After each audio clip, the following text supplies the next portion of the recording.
반갑습니다. 단디입니다. 오늘은 일종의 이론 수업입니다. 우리가 애기들 어렸을 때 기억, 니은, 글쓰기라든지 1, 2, 3, 4 더하기 빼기 막 가르칠 때 이유를 설명을 해야 애들이 공부를 하죠. 그냥 더하기 손가락으로 해 더하기 해라 빼기 해라 하면 아이들이 금방 실증을 냅니다. 왜? 공부를 왜 해야 되는지 알 수 없기 때문에. 그래서 차츰 초등학교 준비쯤 할 때쯤 되면 애들이 머리가 커서 이렇게 얘기하죠. 계산기 있는데 계산식을 할 필요가 뭐 있느냐, 그죠? 그런데 만약에 계산기가 없는 상황이 닥치거나 예, 기초적인 상식이 되는 걸 모르고 편리한 것만 쫓는다면 우리가 바른 인지력을 가질 수 없는 것처럼 옷 만들기도 기본을 알지 못하면 남들이 주는 패턴만 가지고 남들이 시키는 것만 하면 절대 실력이 늘지 않습니다. 그리고 기본적인 패턴에 대한 이해가 없으면 어떤 현상이 일어났냐면 패턴을 이미 만들어서 판매하는 사람들의 노고에 대해서도 하나도 알 수가 없습니다. 벤장님들이나 또 패턴 회사에서 패턴을 어렵게 그려서 유료로 판매를 하고 있죠. 어떤 분들은 무슨 종이 쪼가리 하나가 저래 비싸냐 뭐 이런 얘기를 하신단 말입니다. 그런데 직접 본인이 패턴을 그려보시면 이렇게 힘든 과정을 거쳐서 만들어진 패턴을 저렴하게 파는구나 하고 이해를 하시게 됩니다. 단디의 수업은 아주 높은 수준의 패턴을 만들거나 높은 수준의 옷을 만들진 않습니다. 가장 기초적인 거 그걸 하는데 이제 그렇게 하는 이유는 더 좋은 옷을 만들고 더 좋은 실력을 쌓기 위해서 기초를 조금 단단히 해 놓으시라 라는 의미죠. 그러면서 이제 저도 발전하는 거고. 자, 이제 각설하고 오늘은 이제 우리가 패턴을 앞으로 그려 가지고 원형을 그려서 간단한 옷들을 만들 건데 그 패턴을 그려야 되는 이유에 대해서 이제 길게 설명을 하겠습니다. 자, 먼저 옷을 만들려면 각각 사이즈를 재어야겠죠. 뭐 가슴둘레, 히프, 허리 사이즈를 각각 재고 또 어깨도 재고 품도 재고 팔 길이도 재고 치마 길이도 되고 하는 이러한 과정들을 거치는 걸 채촌이라고 합니다. 채촌. 자, 그러면 이제 채촌 중에서 아주 미세하게 여기서 어깨점에서 팔꿈치까지 얼마, 팔꿈치에서 소매까지 얼마, 요 손등까지 얼마, 허벅지 둘레 얼마, 목 둘레 얼마 이라고 아주 섬세하게 재는 방법이 있고 그냥 품 재고 가슴둘레, 허리, 엉덩이, 기장 이렇게 단순하게 재는 방법이 있습니다. 자, 그러면 그거는 왜 차이가 나느냐 한번 살펴보겠습니다. 이제 그렇게 재야 되는 이유가 패턴에는 단촌식과 장촌식이라는 게 있습니다. 이름도 어렵죠. 단촌식은 말은 단인데 짧게 잰다라는 겁니다. 어깨에서 팔꿈치까지, 어깨에서 손등까지 이런 식으로 부위별로 세밀하게 잰다라는 겁니다. 자, 이런 옷은 신랑 예복 만들 때 테일러에 가가지고 막 재는 거 있죠. 영국 신사 옷 같은 거 만들 때 그리고 여성복 중에서도 아주 부티크 이런 데서 웨딩 드레스라든지 아니면은 뭐 그 고품격 옷들 만드는 데서 주로 쓰이는 방법입니다. 그 다음에 이제 장촌식이라서 간단하게 가슴둘레, 허리, 힙, 그 다음에 화장 길이, 이제 팔 길이를 말하죠. 그 다음에 기장, 이렇게 간단하게 되는 거. 뭐 여기서 이제 품 같은 거 더 되죠. 뭐 그렇게 되는 거를 이제 장촌식이랍니다. 이 장촌식에는 기성품을 옷을 만드는 거는 거의 다 장촌식으로 합니다. 그리고 우리가 인터넷이나 문화센터나 이런 데 가서 배우는 과정들도 대부분 간단하게 세어서 하는 장촌식 옷을 만들기 위해서 하는 겁니다. 그 다음에 이제 병룡식은 그 두 가지를 합쳐서 조금 더 그 이렇게 기본적인 가슴둘레, 힙, 그 다음에 그 허리둘레, 뭐 품, 뭐 이런 거에다가 조금 더 재가지고 복합적으로 그리는 거. 그러는 방법이 있거든요. 자, 그러면은 우리가 주로 인터넷이나 뭐 이런 데서 가르쳐 주거나 문화센터에서 하는 거는 주로 장총식이 제일 많다라는 거죠. 네. 그리고 일반적으로 우리가 패턴 책을 봤을 때 나와 있는 패턴들도 주로 장촌식을 이용해서 많이 만들게 됩니다. 왜? 너무 복잡한 옷은 전문가들이 오랜 수련을 통해서 해야 되는 거니까. 자, 그러면은 이제 주로 쓰이는 이제 그 패턴이 뭐냐면은 우리가 이제 길원형이라는 거죠. 상의 같은 경우에는 아마 한국에서 하는 게 우리나라 사람들이 하는 게 일본식하고 다를 것이냐. 일본식이 우리나라 복식의 거의 기본을 이루고 있습니다. 책들도 보면 우리나라 책이 없습니다. 실제로는. 일본 책을 복사해서 번역하는 수준입니다. 그러면은 일본이 복식 문화가 얼마나 발달이 되어 있냐면 유럽의 뭐 미주에 뭐 이런 데 있는 복식도 거의 일본식을 많이 씁니다. 왜? 일본 사람들이 꼼꼼하거든요.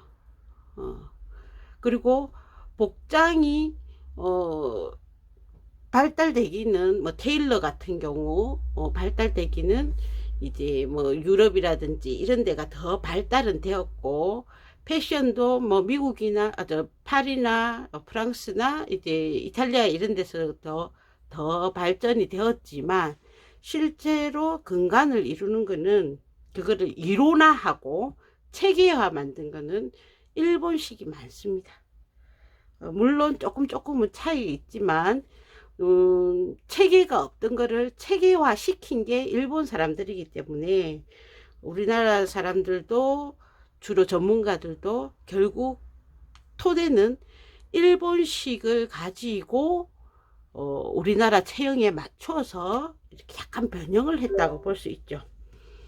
그래서 우리가 그러한 자료를 찾기 힘듭니다. 왜? 우리나라는 이제 인구도 작고 그 인구 내에서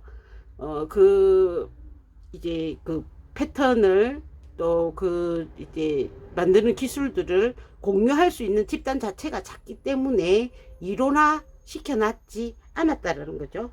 그 이론화 시켜놓은 거를 정확하게 배우려면 대학에 가서 의류를 배워야죠. 자, 그러니까 우리는 그 상태를 갈 수 없으니까 그냥 시중에 가장 구하기 쉽고 활용도가 제일 높은 거 그걸로 해서 공부를 하겠습니다. 복식을 정확하게 배우려면은 이제 거의 전문인 사람한테 배워야 되니까 단디한테 그거를 요구하시면 안 됩니다. 자, 그 다음 이제 우리가 많은 그 패턴 상의 길 원형 중에서 어떤 것을 배울 것인가, 예, 그거에 대해서 설명을 한번 해보겠습니다. 자, 주로 일본에서 나오는 책들이 전문책들, 옷 만들기 책이라든지 뭐 양재백과 뭐 그런 책들 다 근간이 문화식, 여기 문화출판사에서 나오는 문화식 책자 그 회사의 거를 표본으로 합니다. 일본에는 가장 대표적인 패션 회사가 도레미라는 데가 있고, 그 다음에 문화사라는 두 패션 그룹이 있습니다. 우리로 치면 노라노 패션 학원 이런 것처럼 이 두 곳에서 나오는 그 패션 패턴들이 가장 근간을 이루고 있거든요. 자, 그런데 그 중에서 우리는 뭘 할 거냐 하면은 도레메형 부인식 원형을 할 겁니다. 자, 이유를 한번 설명을 해 드릴게요. 문화식 부인복 원형, 문화식 부인복 원형, 문화식 여성복 원형 있습니다. 차이점이 보이십니까? 차이점. 여기는 다트가 많습니다. 다트. 그죠? 그 다음에 부인복 원형에는 다트가 거의 없죠? 자, 요거 뭘까요? 요거 밑으로 쭉 쳐진 거. 요거는 가슴을 표시해 주기 위해서 우리가 이제 가슴이 이제 볼록 튀어나왔으니까 그 입체를 주기 위해서 가슴의 입체분을 밑에다가 그려 놓은 겁니다. 그러면 한국식은 우리가 보통 하는 식은 요렇게 해서 요렇게 해 놓죠. 그 다음에 여기를 요렇게 해 놓죠. 요것도 결국은 문화식의 기본을 가지고 한다라는 거죠. 자, 그런데 부인복 형태는 뭐냐면 나이가 들면 우리 체형도 변한다고 하죠. 그래서 젊은 사람의 체형하고 조금 다르기 때문에 그걸 반영을 해서 만든 게 부인복형이고요. 그 다음에 여성복형은 조금 더 젊은 사람들 체형, 그리고 다트 변형을 많이 해서 허리가 쏙 들어가고 뭐 치마가 착 퍼지고 하는 그러한 형태의 옷들, 이제 클래식 정장 같은 거를 할 때 많이 쓰입니다. 우리는 클래식 정장을 하지 않으니까 이것도 빼겠습니다. 그리고 부인복 원형은 좀 루스합니다. 많이. 그래서 이렇게 핏이 조금 덜 이쁘기 때문에 요거 뺍니다. 그 다음에 이제 문화식 회사 말고 도레메라는 회사에서 나오는 그런 패턴이 있습니다. 요 패턴은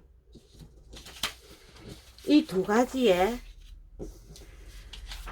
중간쯤 되는 겁니다.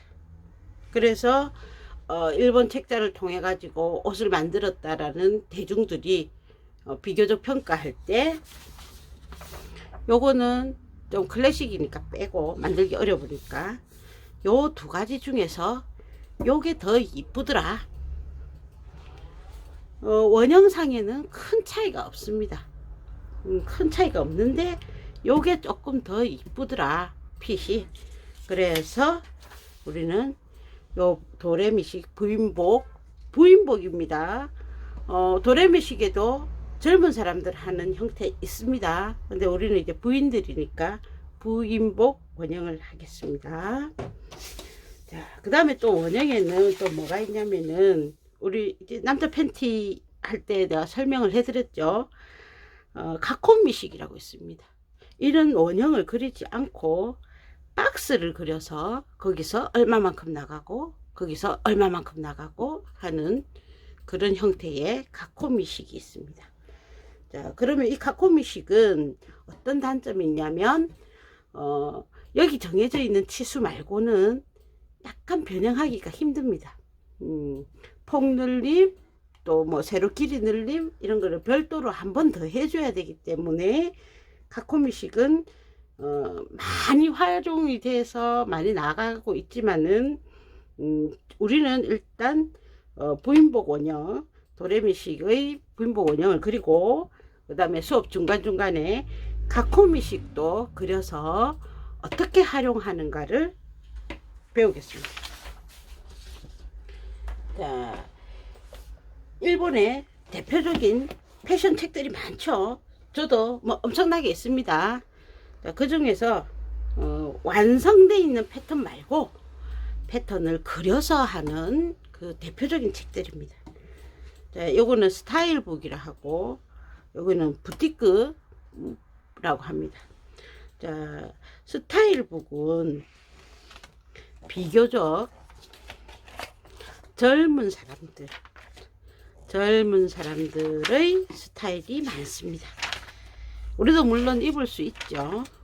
젊은 사람들이 용이라도 우리는 입을 수 있고, 그렇지만 만들기가 조금 어렵습니다. 왜?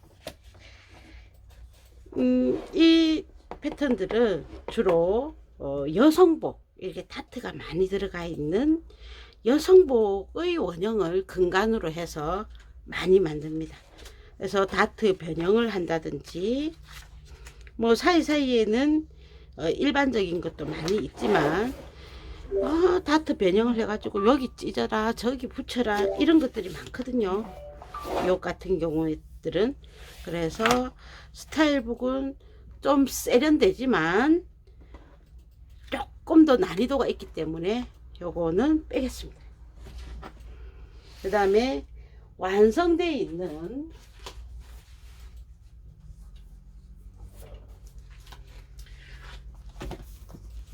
이런 책자들은 이제 완성되어 있는 패턴을 이용해서 하는 겁니다. 여기 이제 패턴 북이 있죠. 예. 이거는 이제 옮겨 그려 가지고 내가 치수가 없으면 내 거를 뭐 조금만 수정하면 되는 겁니다.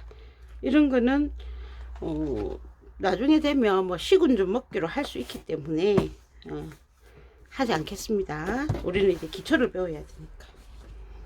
그래서 근간을 하는 거는 부티크 책을 하겠습니다. 부티크 책은 부인용을 기준으로 하기 때문에 조금 루스합니다. 자, 그러면 이 부인용 책 부티크에 대해서 조금 이따가 설명하겠습니다.